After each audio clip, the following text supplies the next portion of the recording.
BNP সব ধর্ম ও সম্প্রদায়ের মানুষের সমান অধিকার ও মর্যাদায় বিশ্বাসী। সনাতনী হিন্দু ধর্মাবলম্বীদের সাথে মতবিনিময় সভায় পাবনা ২ আসনের সাবেক MP advocate A K M. Selim Reza Habib.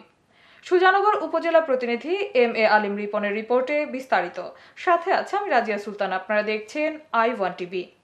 পাবনার সুজানগর উপজেলার নাজিরগঞ্জ, সাগরকান্দি ও হাটখালী ইউনিয়নের সনাতনী হিন্দু ধর্মাবলম্বীদের সাথে মতবিনিময় সভা অনুষ্ঠিত হয়েছে। উপজেলার নাজিরগঞ্জ ইউনিয়নের কামারহাট কালী মন্দির চত্বরে নাজিরগঞ্জ, হাটখালী ও সাগরকান্দি ইউনিয়নের হিন্দু সম্প্রদায়ের আয়োজনে রবিবার বিকেল ৪টায় এ মতবিনিময় সভা অনুষ্ঠিত হয়। এতে প্রধান অতিথির বক্তব্য দেন বিএনপির জাতীয় নির্বাহী কমিটির সদস্য ও পাবনা ২ আসনের সাবেক MP advocate A K M. Selim Reza Habib. Hasampur সার্বজনীন কালী মন্দির কমিটির সভাপতি সনৎ কুমার দাসের সভাপতিত্বে ও নাজিরগঞ্জ স্কুল অ্যান্ড কলেজের সাবেক ভারপ্রাপ্ত অধ্যক্ষ মৃত্যুঞ্জয় কুমার জোয়ারদারের সঞ্চালনায় অনুষ্ঠিত মতবিনিময় সভায় বিশেষ অতিথির বক্তব্য দেন উপজেলা বিএনপির সাবেক সাধারণ সম্পাদক হাজারী জাকির হোসেন চুন্নু।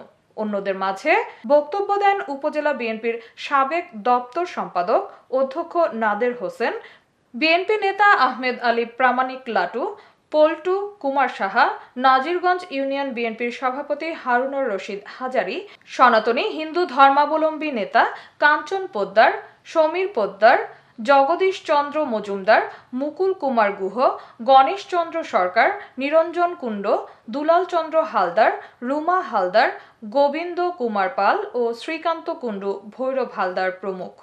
মতবিনিময় সভায় প্রধান অতিথির বক্তব্যে সেলিম রেজা হাবিব বলেন, বিএনপি সব ধর্ম ও সম্প্রদায়ের মানুষের সমান অধিকার ও মর্যাদায় বিশ্বাসী। তারেক রহমানের নেতৃত্বে দেশের সব নাগরিকের রাজনৈতিক, সামাজিক ও ধর্মীয় স্বাধীনতা নিশ্চিত করতে বিএনপি প্রতিশ্রুতিবদ্ধ। সম্প্রীতির এই বাংলাদেশ কারো একার পক্ষে স্বাধীন করা সম্ভব হয়নি। মুসলিমদের যেমন স্বাধীনতা সংগ্রামে অবদান আছে, তেমনি আছে হিন্দু, বৌদ্ধ, খ্রিস্টানদের। সবার মিলিত প্রচেষ্টার ফসল আজকের বাংলাদেশ। তিনি বলেন, আমাদের নেতা বিএনপির ভারপ্রাপ্ত চেয়ারম্যান তারেক রহমান বলেছেন, ধর্ম যার যার, দেশ সবার। বিএনপি সবসময় আপনাদের পাশে ছিল, আছে এবং ভবিষ্যতেও থাকবে বলে তিনি তার বক্তব্যে উল্লেখ করেন। বাংলাদেশি হিন্দু মুসলমানের দাঙ্গা বা এরকম কোনো কিছু আমি শুনি না। হয়তো আমার একেবারে যখন নাবালক ছিলাম তখন হয়তো হইতে পারে। বাংলাদেশ একটা ধর্মীয় সমৃদ্ধির দেশ।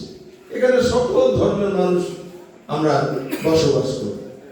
এখানে ধরেন ঢোল বাজাচ্ছে, ওখানে নামাজ আদায় হচ্ছে, মুসলমানের বাড়ি রয়েছে।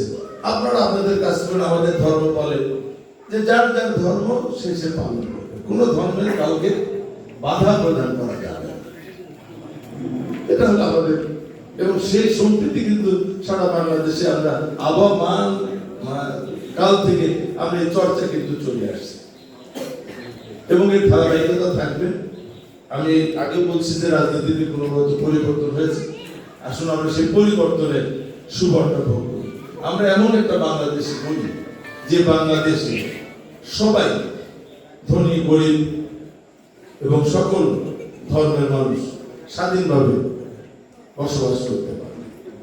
আর আপনাদেরকে ভুলে যেতে হবে যে আপনারা একটা যেটা কথা বলে যে সংখ্যালঘু সম্প্রদায়, এটা আপনাদেরকে ভুলে যেতে হবে। এবং আমরা ওইগুলো আস্তে আস্তে যে পরিবর্তন গুলো আসবে, আমরা যদি আইনের শাসন প্রতিষ্ঠা করতে পারি তাহলে আস্তে আস্তে এগুলো উঠে যাবে। যতক্ষণ পর্যন্ত আমরা আইনের শাসন প্রতিষ্ঠা করতে না পারবো ততক্ষণ পর্যন্ত এই সমস্ত বৈষম্য বা সুবিধাবাদের এই সুযোগগুলো গ্রহণ করবে।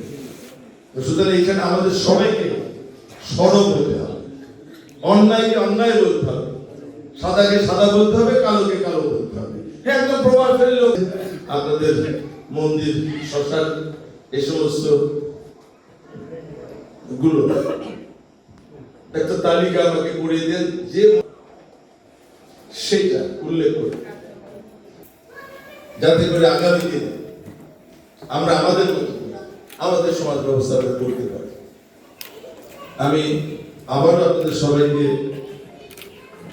কৃতজ্ঞতা জানাবো। এতক্ষণ সঙ্গে থাকার জন্য ধন্যবাদ। i1 টিভি নিয়মিত আপডেট পেতে ভিজিট করুন আমাদের ওয়েবসাইট, ফেসবুক, ইনস্টাগ্রাম ও ইউটিউব চ্যানেলে।